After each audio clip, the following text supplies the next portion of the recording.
कोई जरा बात सुनी? क्या है? तो ये फखर जमान की बेस प्राइस ये पीएसएल ऑक्शन में कितनी है? फखर जमान की बेस प्राइस 6 करोड़ होगी या 6.5 करोड़ होगी? अबे नहीं बावला हो गया, इतनी बड़ी बेस प्राइस क्यों रखेंगे? कम होगी इससे। अबे नहीं प्लेटिनम कैटेगरी में इतनी होगी, उसकी बेस प्राइस इतनी होगी। अबे नहीं है, कम है जब मैं कह रहा हूं तो। अबे साले तुझे मेरी बात समझ? क्या आप ऐसी बातों पर अपने दोस्तों के साथ लड़ लड़ के थक चुके हैं? हाँ, आपने हर किसी से पूछ लिया है लेकिन अभी तक आपको इन सवालों का तसल्ली बख्श जवाब नहीं मिला।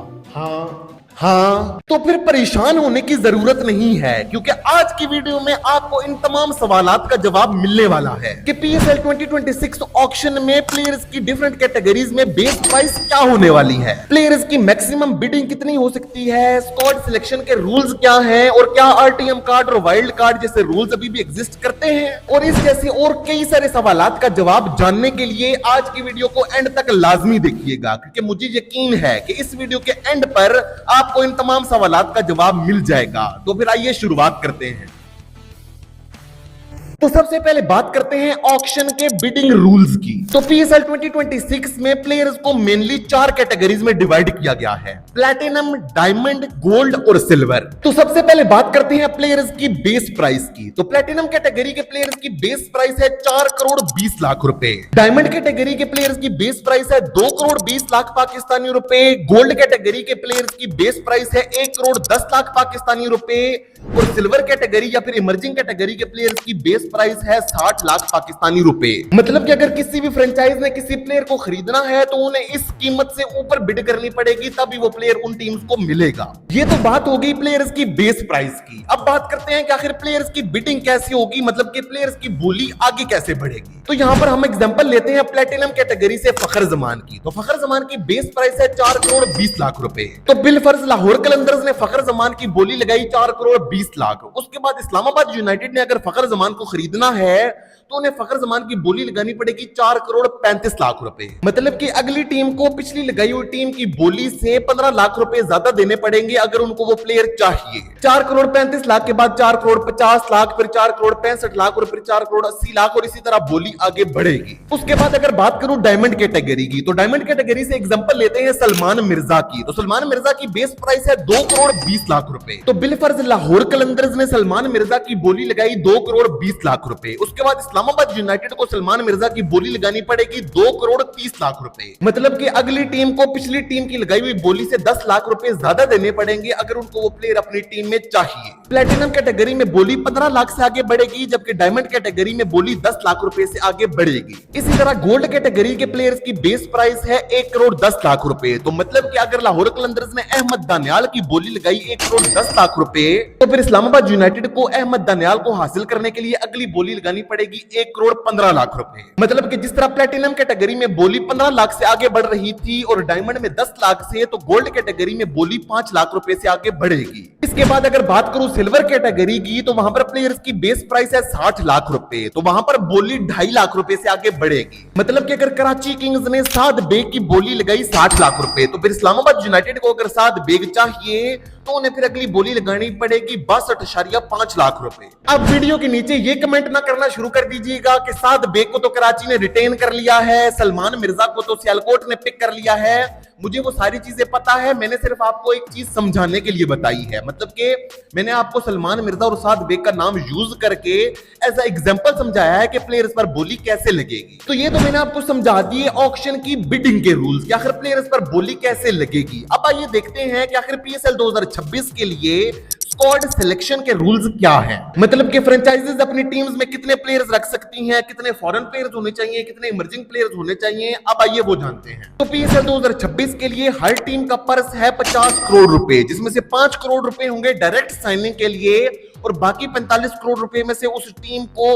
रिटेंशंस भी अनाउंस करनी पड़ेंगी और ऑक्शन में से प्लेयर्स भी बाय करने पड़ेंगे। पीएसएल 2026 के लिए फ्रेंचाइजीज की स्क्वाड लिमिट जो पीसीबी ने सेट की है वो है 16 से 20 प्लेयर्स की। मतलब कि हर फ्रेंचाइज कम से कम 16 प्लेयर्स और ज्यादा से ज्यादा 20 प्लेयर्स को अपने स्क्वाड में रख सकती है। अब उस स्क्वाड में फॉरेन प्लेयर्स कितने होने चाहिए, तो पीसीबी के मुताबिक आपके 20 मेंबर स्क्वाड में 5 से 7 फॉरेन प्लेयर्स होने चाहिए। मतलब कि कम से कम 5 फॉरेन प्लेयर्स या फिर ज्यादा से ज्यादा 7 फॉरेन प्लेयर्स को एक फ्रेंचाइज अपने स्क्वाड में रख सकती है। पेशावर ज़ल्मी ने पीएसएल 2026 के लिए अपनी रिटेंशंस अनाउंस की थी, तो आपको ये देखकर हैरानी हुई होगी कि पेशावर ज़ल्मी ने अली रजा को 1,96,00,000 रुपए में रिटेन किया है। वो इस वजह से किया है क्योंकि अली रजा एक इमर्जिंग क्रिकेटर हैं और आपको अपने स्क्वाड में, जो कि आपका 20 मेंबर स्क्वाड होगा हर फ्रेंचाइज का, उसमें आपको 2 इमर्जिंग प्लेयर्स रखने पड़ेंगे, जिसमें से एक कम से कम लाजमी प्लेइंग 11 में खेलेगा। पीएसएल 2026 ऑक्शन के लिए हर टीम का जो पर्स है, मतलब हर टीम के पास जो पैसे हैं वो है 50 करोड़ रुपए। तो उसको देखने के बाद कुछ लोगों को ये मुगालता हो जाता है कि लाहौर कलंदर्स ने शाहीन अफरीदी, सिकंदर रजा, अब्दुल्ला शफीक और मोहम्मद नईम को रिटेन कर लिया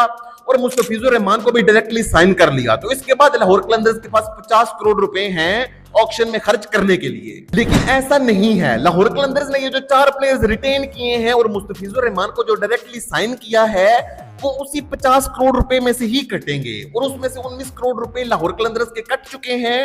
अब ऑक्शन में जो लाहौर कलंदर्स पैसे खर्च कर सकती है वो है 31 करोड़ रुपए। ऑक्शन की बिडिंग के रूल्स आपको समझ आ गए, स्क्वाड के सिलेक्शन के रूल्स भी आपको समझ आ गए। अब आइए बात करते हैं ऑक्शन के बाकी रूल्स की, जैसे आरटीएम कार्ड क्या होता है, वाइल्ड कार्ड क्या होता है, ये मेंटोर प्लेयर क्या होता है और क्या ये रूल्स पीएसएल 2026 ऑक्शन में भी अप्लाई होंगे। तो सबसे पहले बात करते हैं आरटीएम कार्ड की, यानी कि राइट टू मैच कार्ड। तो पहले देखते हैं कि आखिर ये आरटीएम कार्ड होता क्या है। तो इसे मैं आपको एक एग्जांपल से समझाता हूं। तो पीएसएल 2026 ऑक्शन में फखर जमान की बेस प्राइस है 4 करोड़ 20 लाख रुपए। तो लाहौर कलंदर्स ने फखर जमान की बिडिंग स्टार्ट की 4 करोड़ 20 लाख रुपए से। उसके बाद इस्लामाबाद ने कहा 4 करोड़ 35 लाख, फिर लाहौर ने कहा 4 करोड़ 50 लाख। इसी तरह करते करते फखर जमान की बोली पहुंच गई 6 करोड़ रुपए तक, जो कि लगाई इस्लामाबाद यूनाइटेड ने। लेकिन यहां पर आकर लाहौर कलंदर्स कहेगा कि मुझे अपना आरटीएम कार्ड यानी कि right to match card use करना है। तो फिर ऑक्शन होस्ट कहेगा इस्लामाबाद यूनाइटेड से कि अब आप 6 करोड़ से ऊपर की कोई ऐसी बोली लगाएं जिसे लाहौर कलंदर्स मैच ना कर सके। तो बिलफर्ज इस्लामाबाद यूनाइटेड फखर जमान की बोली लगा देता है 8 करोड़ रुपए की। तो फिर ऑक्शन होस्ट पूछेगा लाहौर कलंदर्स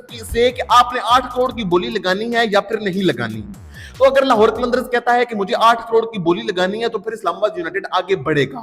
लेकिन अगर लाहौर कलंदर्स वहां पर चुप कर जाता है तो फिर फखर जमान इस्लामाबाद यूनाइटेड में चले जाएंगे और लाहौर कलंदर्स का आरटीएम कार्ड लॉस्ट हो जाएगा। ये सुनने के बाद लाहौर कलंदर्स के फैंस तो जरूर खुश हो गए होंगे, लेकिन खुश होने की जरूरत नहीं है क्योंकि पीएसएल 2026 ऑक्शन के लिए पीसीबी ने इस रूल को यानी कि आरटीएम कार्ड को खत्म कर दिया है। आरटीएम कार्ड के बाद अब बात करते हैं वाइल्ड कार्ड की। तो वाइल्ड कार्ड टीम्स के पास ऐसा कार्ड होता था जिसके जरिए वो प्लेयर्स की कैटेगरी प्रमोट करके उन्हें डायरेक्टली पिक कर सकते थे। जैसे कि आपको याद होगा कि पीएसएल 2024 के ड्राफ्ट में इस्लामाबाद यूनाइटेड ने जॉर्डन कॉक्स को डायमंड कैटेगरी से प्रमोट करके प्लेटिनम कैटेगरी में लाया था अपने वाइल्ड कार्ड को यूज करते हुए और उन्हें प्लेटिनम कैटेगरी से पिक कर लिया था। आपको पता ही है कि ड्राफ्ट में बारियों वाला सिस्टम होता था, तो टीम्स इस वजह से इस कार्ड को यूज करती थी कि कहीं डायमंड कैटेगरी में उनकी बारी बाद में ना आए और कहीं कोई दूसरी टीम उस प्लेयर को पहले ना पिक कर ले। इसी वजह से वो टीम्स प्लेयर की कैटेगरी प्रमोट करके उसे पहले पिक कर लिया करती थी। लेकिन अब ऑक्शन में तो इस किस्म का कोई भी सीन नहीं है और जो भी ज्यादा पैसे फेंकेगा वो उस प्लेयर को खरीद लेगा। इसी वजह से पीसीबी ने वाइल्ड कार्ड को भी खत्म कर दिया है। आरटीएम कार्ड और वाइल्ड कार्ड तो आपको समझ आ गए। अब बात करते हैं कि आखिर ये एम्बेसडर प्लेयर क्या होता है। तो आपको याद होगा कि पीएसएल 2024 के टाइम पर जब रिटेंशंस अनाउंस होने वाली थी तो हारिस रऊफ की कैटेगरी डायमंड से प्रमोट होकर प्लेटिनम कैटेगरी हो गई थी और अब मजबूरी लाहौर कलंदर्स को हारिस रऊफ को रिलीज करना था, लेकिन वो हारिस रऊफ को रिलीज करना नहीं चाहते थे। इसी वजह से लाहौर कलंदर्स ने हारिस रऊफ को अपना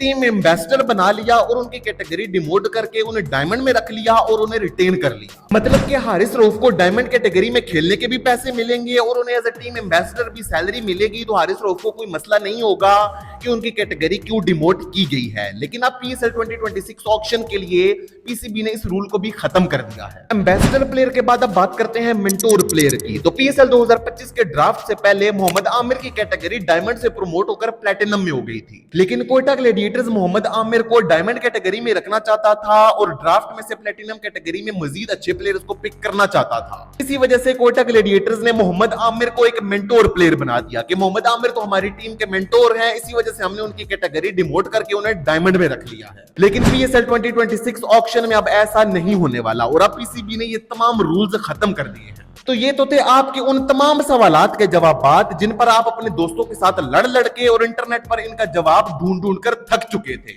अगली वीडियो में हम इस बारे में बात करेंगे कि पीएसएल 2026 ऑक्शन में कौन से ऐसे प्लेयर्स होने वाले हैं जिन पर फ्रेंचाइजीज अंधाधुंध पैसा लगाएंगी और वो प्लेयर्स बैंक तोड़ेंगे। So that's it for the day. Until next time, stay safe, stay healthy and keep watching. Allah Hafiz.